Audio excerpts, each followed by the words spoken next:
The Spin-off Podcast Network.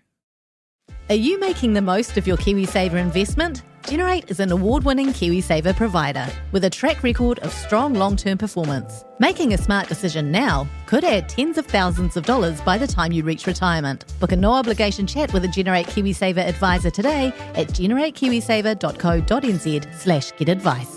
A copy of the product disclosure statement is available at generatekiwisaver.co.nz. The issuer of the scheme is Generate Investment Management Limited, and of course, past performance does not guarantee future returns. I'm Toby Manhire, and this is Juggernaut, the story of the Fourth Labour Government, a podcast in 6 parts. Doesn't give my opponents much time to run up to an election, does it? This nation is at risk. What do you think you're up to now, you perverted little liar? I could smell the uranium on it as you lean towards it. There's a radical overhaul in the history of New Zealand's administration. Juggernaut, the story of the Fourth Labour Government, made with the support of New Zealand On Air. Listen now on the Spin-off or wherever you get your podcasts. He's frozen for me. Are you? I'm not frozen on my end. Oh, there he is. Now that it's just us, I can just let my grey hairs hang out.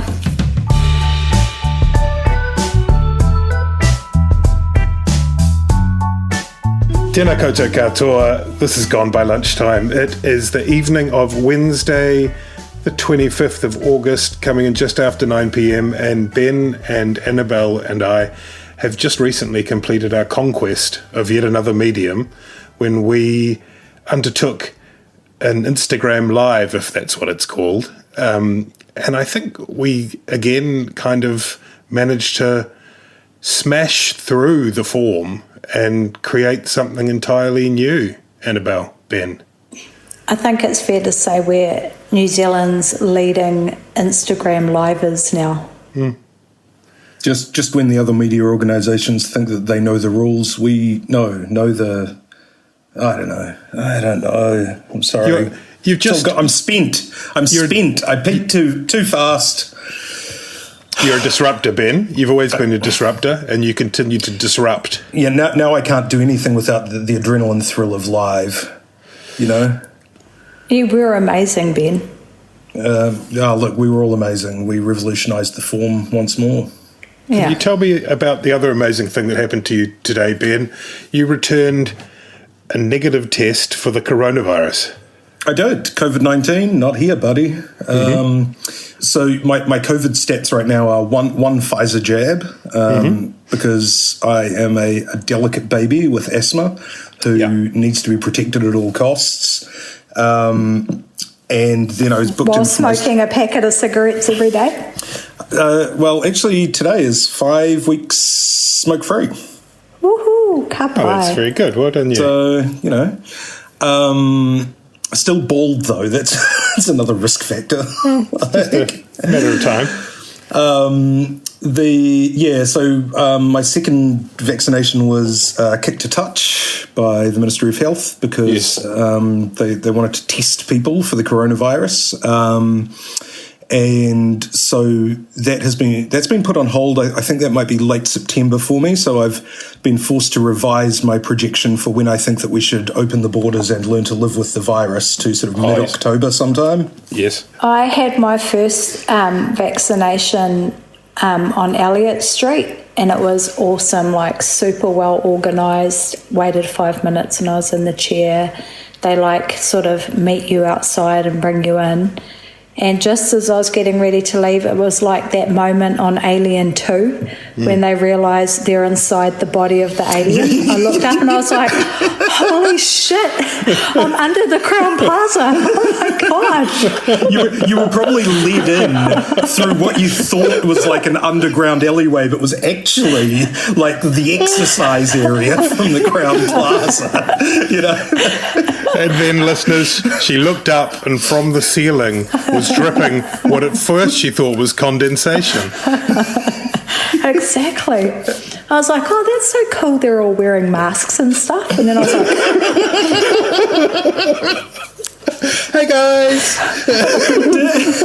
have you been keeping up with that? I've got to admit that there's so much minutiae and detail. I haven't really been able to sort of, I can't sort of rotate 3-dimensional objects in my head. I don't have that kind of brain. But when they've been sort of thinking about the kind of spatial planning of the Crowne Plaza and the testing and the walkway, and Joe Moyer's been doing some great work on this for Newsroom. But, one of the questions was, well, didn't you think it was a bit weird having a walkway that is basically made the same as, the Auckland sewer pipes where, the barrier only goes halfway up so that if there's overflow, the air just goes into the other canopy or whatever. Yeah. And I think Bloomfield said something like, but we're not worried because the space is very well ventilated. It's like, yes, that's because there's airflow between the public and the infected people. Like, this is where you don't want indoor-outdoor flow. There's a lot of, this is New Zealand, right? Like, we're not one of those countries where you have to put in really tough barbed wire barriers between groups of people in queuing situations. And it's simply a case of a sheet of perspex and saying to the coronavirus, just be respectful, just be respectful of other people around you and they'll be respectful back. Yeah. Totally. So, there's these wrangles about MIQ capacity, about refreshing and getting the bots. And, I think MB, got into trouble about, making jokes at the expense of people who were, stuck outside the border. There's a lot of angst about whether people will ever be able to return home. This guy I've known for many, many years, a real libertarian, sort of, kind of John Galt kind of thing. He's in the expat pages now, and he's going to sail to New Zealand. Like, basically sort of reverse seasteading. Like, instead of going out and creating an island community free from, like, the laws of governments and things, he's going to sail through the bureaucracy ashore from the Northern Hemisphere. And I'm like, the thing is, even though this pandemic has been terrible for everybody, like, this is what he has been waiting his whole life to do, right? It's like Christian Fletcher vibes. Just like, and like Atlas shipped, just like Fletcher Christian. And I just think, some of us, a select few, the pandemic is letting us live our best lives. Vibes. And that would make a way better movie than whatever those Americans were going to do about Christchurch. Yes. Well, good. Like Fly Away Home, but with libertarians. Good. Well, he's welcome on the podcast when he arrives. I wanted to say first, actually, Ben, before I get into this, that I see you were today soliciting for romance on Twitter.com on the basis of your negative COVID test. Should people get in touch directly with you? And what was it that meant you need to get a COVID test? Because even if it's not COVID, that might mean that you're notwithstanding the lockdown level 4 rules, really an attractive proposition. Well, we covered this in the Instagram Live, so about 6 people listening to this right now will have already heard this. But hi, all my cousins. On the Friday or Saturday, I woke up and I had I'd been drinking a lot of ginger wine, for its medicinal properties and to fortify myself against the virus. Also been getting into the sort of processed sliced cheese, which I'm a little intolerant of dairy, but it's lockdown, right? What have we got to do except sort of comfort eat and graze? Like processed slices, like in processed slices, yeah. Okay, the ones that say chives, but it's really just sort of green food colouring, sort of interrupting the yellow food colouring. Yeah. And I woke up on Saturday and I had my lips and underneath my nose like really swollen. And so the first thing I did, obviously, was Google facial swelling plus COVID, and what came back was the result that facial swelling was an extremely rare symptom of COVID when your immune system had been entirely overwhelmed and was on the point of collapse, and you were about to die. So obviously, I needed to go get a test. That's now subsided. I'm no longer facially deformed. I just have my normal full lips. And so, And I mean, the other thing is that we're now, what is it? It's the 8th day today, isn't it? Yes. 8th day, which is that's when lockdown horniness basically peaks around the nation. Oh yes, I haven't seen that. I haven't seen that data visualization, but I think Chris Hipkins was talking about it with sort of spreading your legs, spreading of the legs. Yes. Basically, everyone is on display. Everyone's masked up, mostly so that it doesn't distract from the mating butts that they're waggling around, and Jacinda Ardern held up that map, didn't she, which showed sort of the levels of horniness around the country. The on-heat map, yes.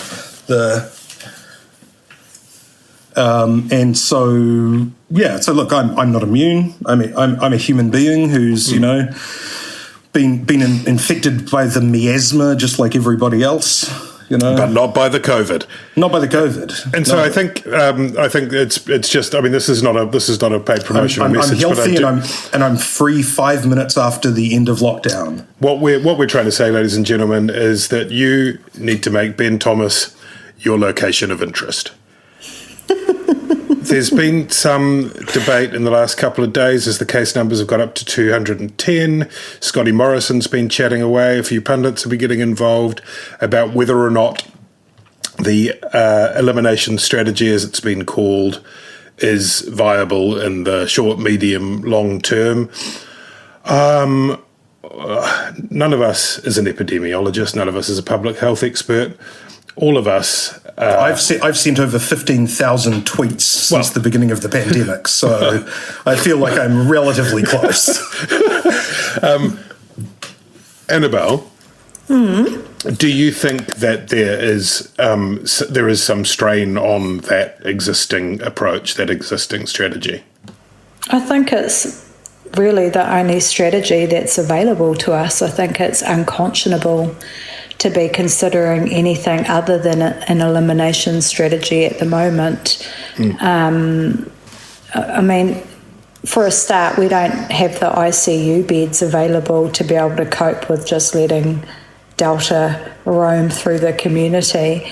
And I think that even if we did get our vaccination rates up high enough, we're still going to have to go into lockdowns from time to time. I mean, the stats that came through tonight show that half of those infected with Delta at the moment are teenagers and tamariki, and we've only just started vaccinating 12 to 18-year-olds. We're seeing kids dying in Fiji and in Australia, so how we could consider anything other than elimination would be to really fail a younger generation of New Zealanders, let alone those who are already immune compromised or in the older age bracket. So I think, Scott Morrison's criticism of Jacinda is actually less about Jacinda and more about the pressure he's under in Australia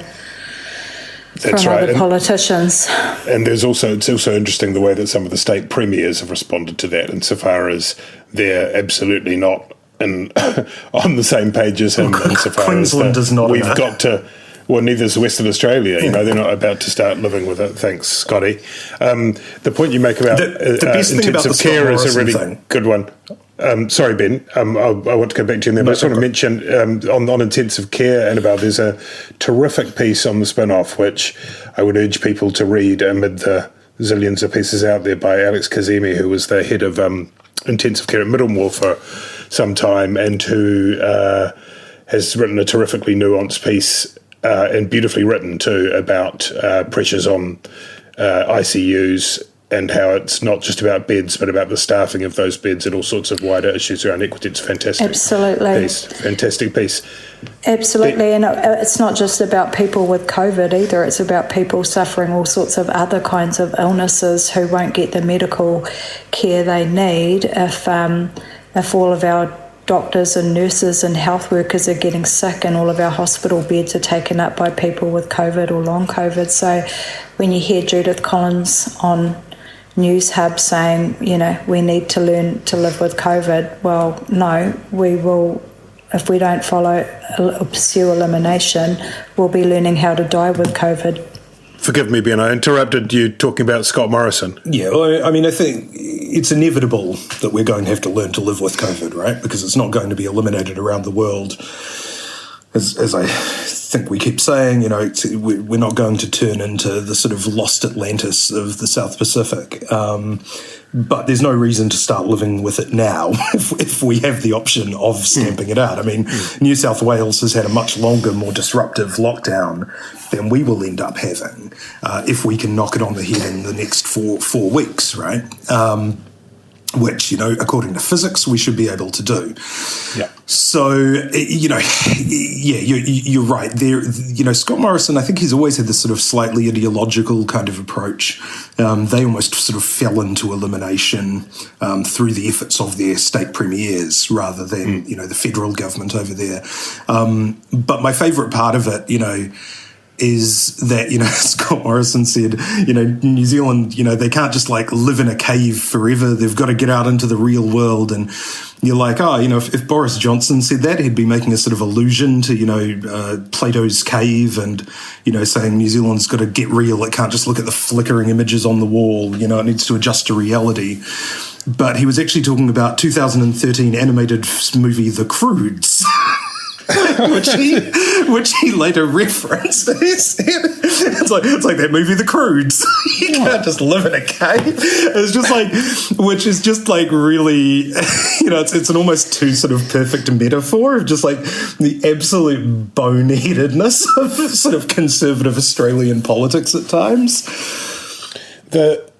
Of course, it's worth remembering that even though you say that they fell into elimination in Australia, and I think there's a lot of truth in that, some of the restrictions they've had at the national border have been stricter than New Zealand's. For example, you couldn't even leave the country as an Australian. You need to get special permission to leave, which we've not had here, to my knowledge. One of the things you don't hear any of the rest of the world complaining about that, eh? Oh, you guys just stay in Australia. Ka pai. Yeah, and also we don't have any snakes. Me noho ki te kāinga. Kia ora, I'm Alex Casey, Senior Writer at The Spinoff.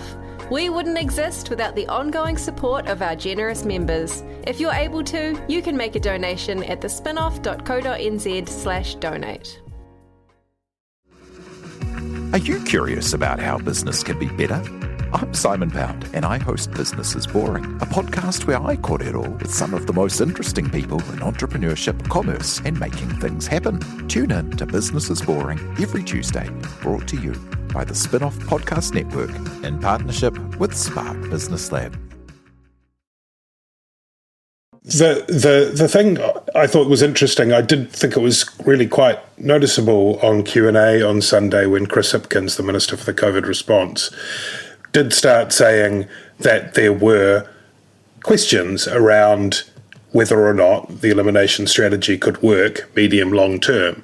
And I don't think it's so much that he was saying anything that hadn't already been explored, particularly in that, what was it called, the Reconnecting with the World Summit, which was sort of very interesting, and not as many people were paying attention to it as they are sort of now when everyone's at home and reading doom scrolling about COVID. But in a way, I think it's a question of emphasis, because there's been all this kind of quite strained debate, and Bernard Hickey's been getting into it and been getting kind of lambasted by a lot of people on Twitter. But actually, I think it's really just a question of emphasis. I don't think anyone sensible or plausible is saying at the moment, let's open up in the next week or month or 2 months or 3 months, nor do I think anyone is saying we will continue to the end of our lives with the current settings. It's more, Jacinda Ardern, as she put it this week, was that yes, no one is having any conversations that are different to elimination right now, because that is clearly the strategy to try and defeat what we face. But it may be, she said, next year we will listen to experts and see what they have to say, because, of course, in the dream scenario, the vaccine gets better. If you can get a vaccine that works where nasally applied to prevent it, or a vaccine that's refined to be more effective against the Delta, the worst scenarios, the vaccine gets overtaken by evolutions of the virus, and then we're screwed again, in which case you kind of want to revert back to more extreme settings.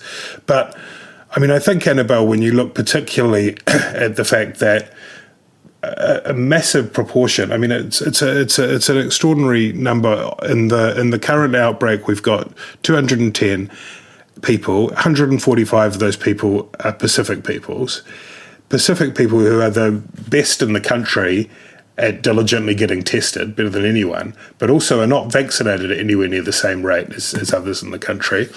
And that's a real shortcoming of our system. And if we were to move anywhere towards opening up, then that would be the community that would be most at risk. And that's just not morally acceptable, is it?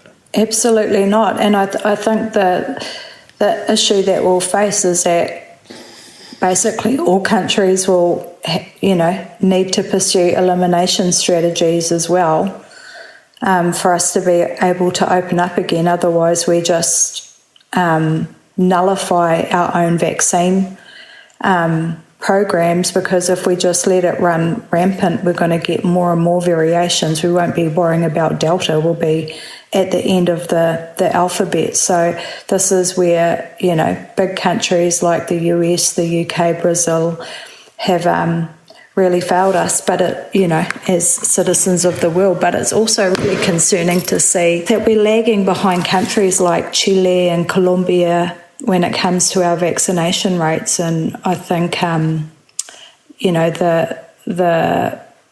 the sad reality is that because we have been good at eliminating, there hasn't been the same sense of urgency with the rollout, and that's coming home to roost now.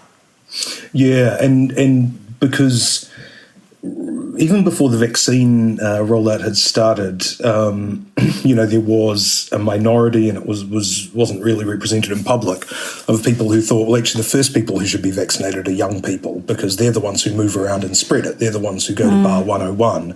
They're the ones who go to Sweatshop Kitchen. If I had been the first person to get the virus, no one would have it right now, like my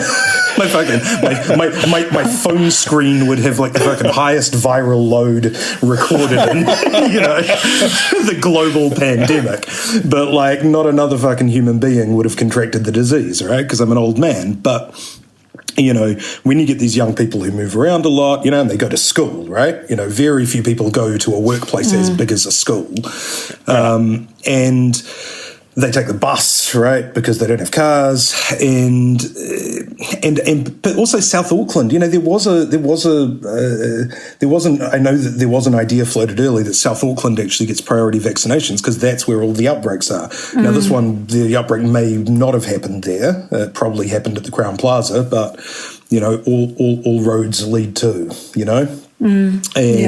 That's still the community that's most at risk, from Jet Park, from the airport, from people working essential jobs, and it does, and this is what brings it into sharp relief. The government says, there was no real, we wouldn't want to push ahead of other countries, which is the strangest sort of explanation, because it's not like, if supposedly vaccine priority has been given to countries where it's, causing more havoc than New Zealand, then I don't know why India hasn't gotten a higher percentage of vaccinations. That's not a real explanation, right? That's something to sort of salve the consciences of people who aren't vaccinating us fast enough. But this is where, questions that were raised, for weeks, for months before this outbreak about the speed of the vaccination were routinely brushed off by the government and its defenders, really comes home to roost, because now the people who are unvaccinated are the young people who are predominantly in South Auckland and are predominantly Māori and Pacifica. The only silver lining, if there is one, in this current outbreak is that it's perhaps made people more proactive about seeking out how they can get vaccinated rather than waiting for the invitation to go and do it. And I think, another part of the failing with our vaccination program is that it hasn't been nuanced enough. It's all good and well to have mass vaccination events, but when we did our poll of Māori, one of the things that came through strongly is that people who are vaccine hesitant might be persuaded if they went to their local GP for another illness or condition and had a conversation with them there. And there's a good article on RNZ about GPs and their frustration in terms of getting the ability to provide vaccines. They're ready, willing and able, but they say that it's been caught up in red tape, and that's a real missed opportunity to get into some of those hard-to-reach areas and hard-to-reach communities and vaccine-hesitant communities. Yeah, absolutely. I think we touched on this a bit last week, but some of the points that Shane Hesse's been making about GPs and about their relationships with their with the people who come to their practices, and the slowness on that. And there are 12 pharmacies in Auckland, it was revealed today, or something, that offer vaccines. It feels a bit inadequate, really. I was thinking when you're saying that maybe what we should have done is faked an outbreak just to try and get the vaccine kick-started a bit. I'm pretty sure this one is real, but maybe this is it. Yeah, maybe. No, I don't think we should say that, because if you say that, then this will be clipped by a conspiracy theorist. So that's why I decided not to say that. On the accountability, opposition, etc. side of things, we've had Parliament suspended this week. And instead, we've had this sort of existing suite of select committees juggled around a bit, operating by Zoom, and officials and ministers brought before them. But we haven't had yet anything. We haven't had the Epidemic Response Committee, which, of course, we remember kicked in after the outbreak the first time round, with Simon Bridges chairing it. Better than most people remember. I'm not saying he got a lot of that right, and I know you guys are still very angry with him for not sending you a copy of his book. But I remember going back to look at some of those when I was looking at 1 year on, and he was running a pretty good, checking mechanism on that committee. And it is a bit different, I think. I don't know if you guys agree, to the existing select committees, where there was some good stuff from what I saw today and yesterday, but they're still chaired by Labour MPs who, are saying stick to scope, to which my response is the scope is really whatever the people ask questions want the scope to be. Don't be bloody ridiculous. I don't need to hear standing orders, thank you very much. There's pressure now. Because it's what happens now, National have started a petition to get the Epidemic Response Committee back together. Ben? Yeah, I don't like their chances of, getting a mass groundswell of public support for the constitution of a parliamentary committee. It's not. You don't feel action stations coming on. It's just not particularly sexy. What do we want? A specially founded select committee to provide accountability for government actions. Yeah, but like you were saying, all of these select committees, I think with the exception of environment, which doesn't really matter in this context, is chaired by a Labour member. And the people who are chairing select committees tend to be those promising MPs and those ambitious MPs who are just sort of below ministerial status. So they're looking to curry favour and earn friends in cabinet and catch the Prime Minister's eye with their adept handling of issues. They are not going to be holding Ashley Bloomfield or Grant Robertson to account. They're not going to be holding their feet to the fire. They are going to be solving problems, political problems for the government. I think in these extraordinary times, the reason that the Epidemic Response Committee was necessary was because without Parliament, you essentially have no checks on the executive. The executive, because they, especially with the extraordinary powers that they get during this pandemic to literally, put the entire country under house arrest, that needs some level of scrutiny that is greater than a bunch of, however intelligent or well-meaning party hacks, chairing committees business as usual. I don't think it's the end of democracy as we know it, but the concern that I have about that decision is that it kind of plays into the hands of the disinformation crowd who are saying that, COVID is part of a conspiracy for, total government control and all of that sort of stuff. So I struggle to understand why they didn't reinstate it, and it just, creates a whole lot of unhelpful discourse about what's going on. And I mean, really, it can only add value. Why wouldn't you? Especially if you can do it via Zoom. It really does seem to be one of those situations where the government has just decided it's more convenient for them not to, in a political sense, and they don't need to because they have 60 something votes, 67 votes.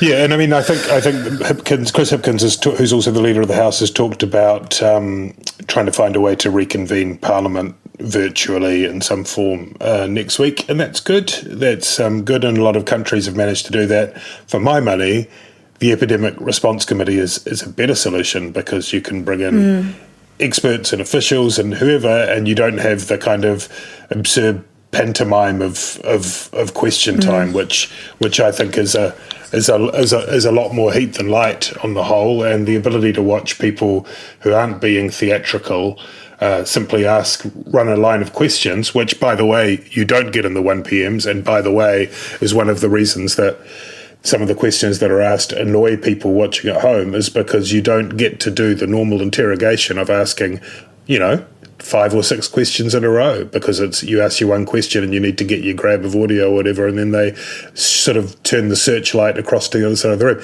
Anyway, enough of that. Let's wind this up because we've got things to do.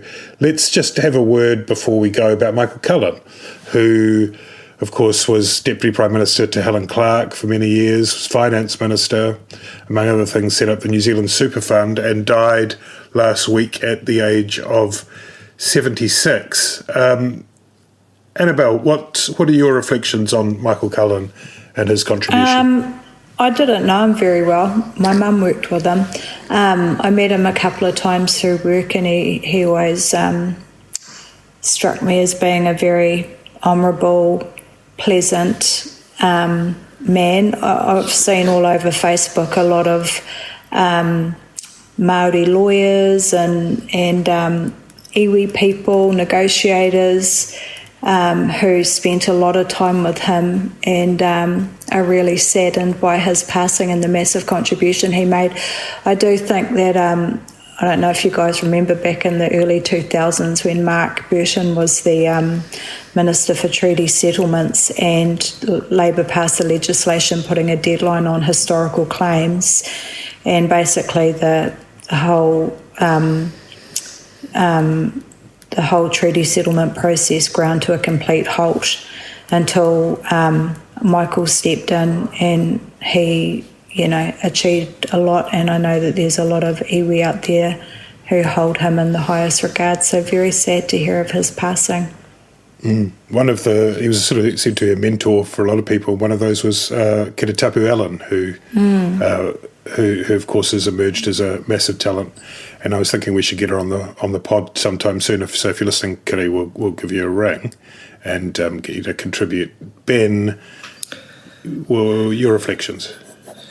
Yeah, well, I didn't know Cullen at all. I met him a few times when I was a journalist covering politics and finance. A couple of times, I think, when he was coming in to confer with Finlayson, he was very, he was obviously my boss, Chris Finlayson's predecessor as Treaty Negotiations Minister and as Attorney General. He's very constructive in the treaty space, also the foreshore and seabed, which I think he personally has identified as, I think he said, one of the greatest challenges, probably one of the greatest regrets, you'd probably assume. And he played a constructive part in the repeal of that legislation in terms of offering his advice. He also, after retiring, he was a lot of a few politicians. Doug Graham was another one. They really take the treaty settlement sort of part of their careers that has one of the greatest effects on them. So Cullen, obviously has this incredible legacy in KiwiSaver, which is, how if anyone is able to buy houses without their parental help right now, it's because of KiwiSaver. Working for families was him. Kiwi Bank, probably, against his wishes, thanks to the alliance. But the super fund, which I don't know, what's that up to, about $80 billion now or something. But yeah, I think he said the thing that had the most sort of profound effect on him was his work in treaty settlements. And after he retired, he, as a few people do, he went over to the iwi side.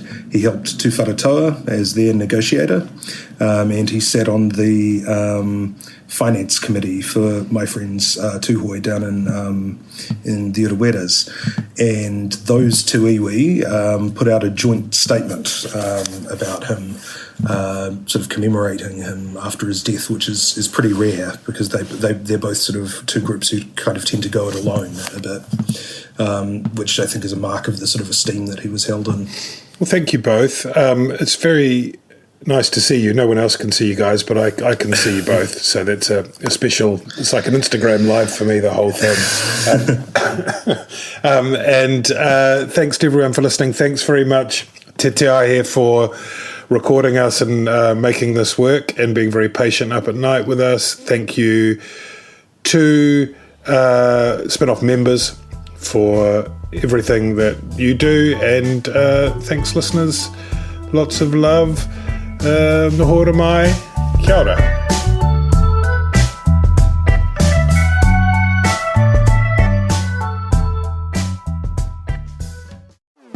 Talofa lava. I'm Madeline Chapman, editor at The Spin-Off.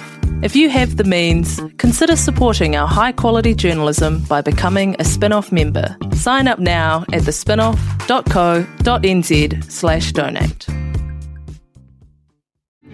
Kia ora, I'm Duncan Grieve, founder of The Spin-Off. You can help us keep all of The Spin-Off's award-winning journalism free for everybody by becoming a member today at thespinoff.co.nz/donate. The Spin-Off Podcast Network.